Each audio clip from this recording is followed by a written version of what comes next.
भारतीय रेलवे ने अब तक का सबसे बड़ा बदलाव कर दिया है।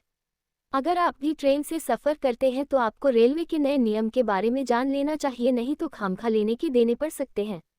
दरअसल इस बार रेलवे ने टिकट बुकिंग और अपग्रेडेशन को लेकर नियम बनाया है, जिसके बारे में अगर आपने जानने में देरी कर दी तो समझो दिक्कत होने वाली है, और ऐसा भी हो सकता है कि आग की चाह में आप सफ़र का मजा भी न ले पाएं ठीक से। भारतीय रेलवे ने वेटिंग लिस्ट टिकट से जुड़े ऑटो अपग्रेड प्रक्रिया में बदलाव किए हैं। IRCTC के अनुसार स्लीपर क्लास के टिकट अब फर्स्ट एक्ट में अपग्रेड नहीं किए जाएंगे, भले ही बर्थ खाली हो। अब तक वेटिंग लिस्ट वाले यात्री का टिकट सीट अवेलेबल न होने पर बुकिंग की गई कैटेगरी से ऊपर की कैटेगरी में अपग्रेड कर दिया जाता था, लेकिन इस नियम को बदल दिया गया है। ये बदलाव ट्रेन में रिजर्व कोचों में सीट बांटने को अधिक व्यवस्थित करने और हाई कैटेगरी के कोचों में भीड़ को कंट्रोल करने के लिए किया गया है। Centre for Railway Information System CRIS इस नए नियम को लागू करने के लिए अपने सॉफ्टवेयर को अपडेट कर रही है। वेटिंग टिकट 2 क्लास ऊपर तक ही अपग्रेड होगा। नए नियम के अनुसार अब स्लीपर क्लास के टिकट को केवल 2 श्रेणी ऊपर तक ही अपग्रेड किया जाएगा। उदाहरण के लिए स्लीपर क्लास SL टिकट को अधिकतम थर्ड AC 3A या सेकंड AC 2A में अपग्रेड किया जा सकता है, लेकिन फर्स्ट एस बड़ी 1A में नहीं। इसी तरह थर्ड AC 3A के टिकट को अधिकतम फर्स्ट AC 1A में अपग्रेड किया जा सकता है।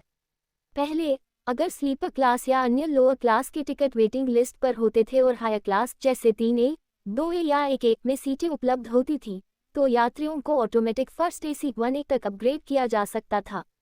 PNR और रिफंड के लिए नियम। अपग्रेड होने पर भी वेटिंग टिकट का PNR नंबर वही रहेगा, जिसका उपयोग यात्रा विवरण ट्रैक करने के लिए किया जा सकता है। यदि अपग्रेड किया गया टिकट कैंसिल किया जाता है तो रिफंड मूल बुकिंग क्लास जैसे स्लीपर के किराए के आधार पर होगा, न कि अपग्रेडेड क्लास जैसे 2A के आधार पर। वेटिंग टिकट पर स्लीपर एक्ट कोच में सफ़र नहीं कर सकेंगे।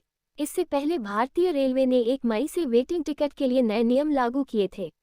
इनके अनुसार वेटिंग लिस्ट टिकट वाले यात्रियों को अब स्लीपर या एक्ट कोच में यात्रा करने की अनुमति नहीं होगी।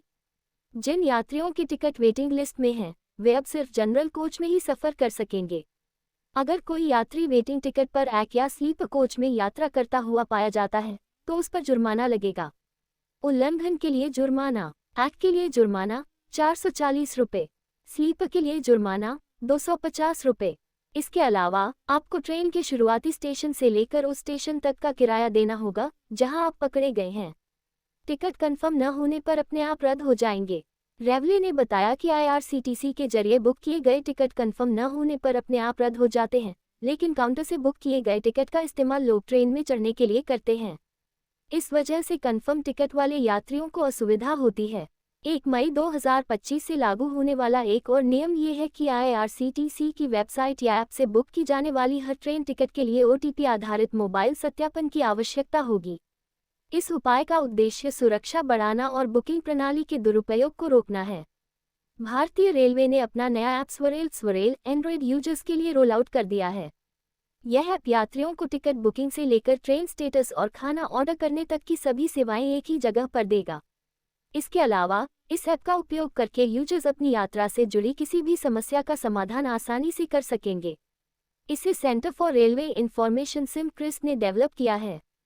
स्वरेल भारतीय रेलवे की अलग अलग डिजिटल सेवाओं को एक ही प्लेटफॉर्म पर इंटीग्रेट करता है, जिससे यात्रियों को अलग अलग ऐप डाउनलोड करने की जरूरत नहीं होगी। इसलिए इसे सुपर ऐप कहा जा रहा है।